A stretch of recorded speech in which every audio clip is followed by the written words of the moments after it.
Hello, Aquarius, Sun, Moon, Rising, and Venus signs. Kamusta kayo? Sana ba'y nasa mabuti kayong kalagayan? Welcome back po sa Star Tarot. At kung bago kayo rito, welcome din po kayo. And please subscribe, like, share my videos, and leave me a comment po kung nakaresonate kayo. Thank you. So, yung first message po ninyo is balance.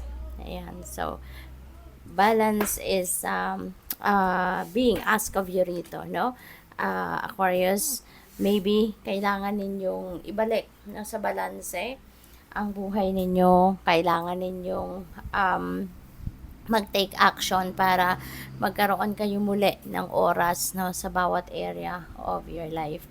Kasi po pwedeng merong mga areas of life na nanineglect ninyo and you are maybe focused on just one or two, no? Kaya medyo siguro nagmamanifest ng imbalances, no? Ang ilang parte ng buhay ninyo. And yung manifestations ng imbalances could be mga problema, diba? May chaos, yung mga ganon. So, balansehin, or ibalik ninyo yung balanse no, sa buhay ninyo. We have number 4, heart chakra. Ayan, yung heart chakra natin, ito yung puso natin. No? This is the energy center of love, no? Of yung pagmamahal, yung ganon, compassion, yung ganon. And probably, ang iba sa inyo sa ngayon siguro, baka kayo ay nagkakaroon na ng healing, you know? Green na green siya. So, yung green is kulay ni Archangel Raphael, which is the Archangel na tumutulong sa atin na mag-heal, no?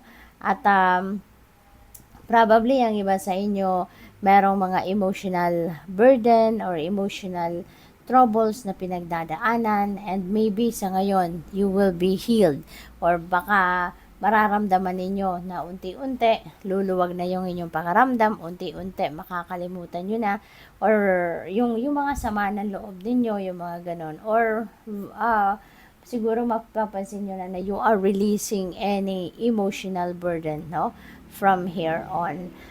Possible then, Aquarius, na ang iba sa inyo also is going to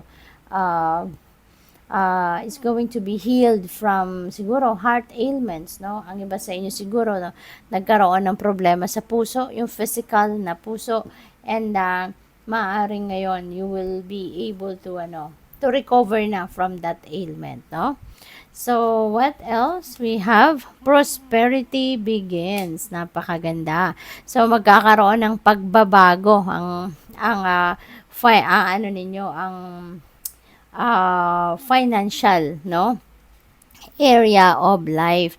So, siguro ngayon, magkakaroon kayo ng financial blessings, baka meron dadating na kaperahan sa inyo sa ngayon, magkakaroon ng financial opportunities na siyang maghahatid ng financial abundance and prosperity. Or po pwede na magkakaroon kayo rito ng mga sitwasyon wherein magkakaroon ng tawag dito, pagbago sa inyong financial landscape, no? Kasi baka meron pwedeng big amount of money na dadating, maaaring merong galing sa trabaho ninyo yan, or maaaring bonus, mga ganon, or baka meron kayong windfall of money, baka meron kayong mga panalo, yung ganon, ano, at baka kayo ay mananalo sa mga game of chance, no? So, pwedeng ganon ang sitwasyon. So, good luck sa'yo. Tignan natin kung ano pa. And I would like to say thank you muna, no, for being here. Thank you for subscribing. And if you haven't subscribed yet, subscribe na po kayo. Thank you. So, we have unconditional love, the Divine Mother. So, si Mama Mary ito, no, nagpaparamdam sa'yo. Siguro, kayo, devotee kayo ni Mama Mary. Siguro, kayo ay palaging nagdadasal sa Kanya. Maaring kayo ay humihingi ng saklolo sa Kanya. Maaring kayo ay nagpe-pray din ng rosary siguro everyday, yung gano'n, no? Kaya nagpaparamdam din sa inyo si Mother Mary, si Mama Mary, na she has that unconditional love for you, no? So, thank you, Divine Mother, for helping me to give and receive the love I deserve. Yan ang prayer na pwede din yung i-pray. So, what else? You are protected. Archangel Michael, thank you, Michael, for surrounding me with your protective light. Ayan ang prayer din na pwede ninyong idasal kay Archangel Michael, no? So, wala kayong dapat na ipag-alala, wala kayong dapat na ika-worry, no?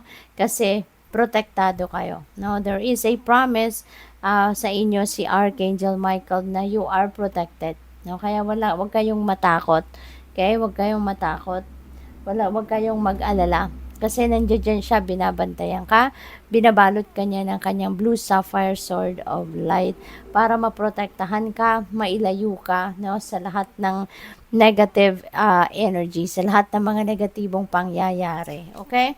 So, what else? We have honor your feelings, Archangel Haniel.